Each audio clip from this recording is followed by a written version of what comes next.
এবার বড় খবর উঠে আসছে, পাকিস্তান থেকে বড় খবর উঠে আসছে। ভারতের হামলার ভয়ে এবার মাদ্রাসা বন্ধ করে দিল পাকিস্তান।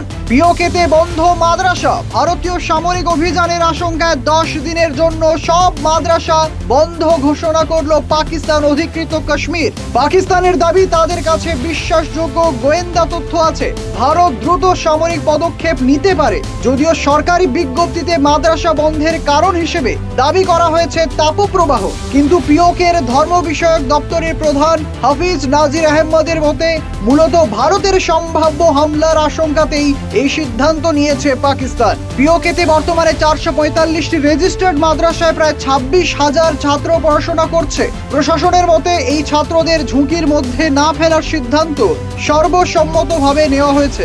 ভারতের তরফে এখনো সরকারি প্রতিক্রিয়া না এলেও অতীতেও সন্ত্রাসবাদী ঘাঁটিকে লক্ষ্য করে পাকিস্তানে অভিযান চালিয়েছে ভারত। দুই দেশের মধ্যে উত্তেজনা ক্রমেই বাড়ছে।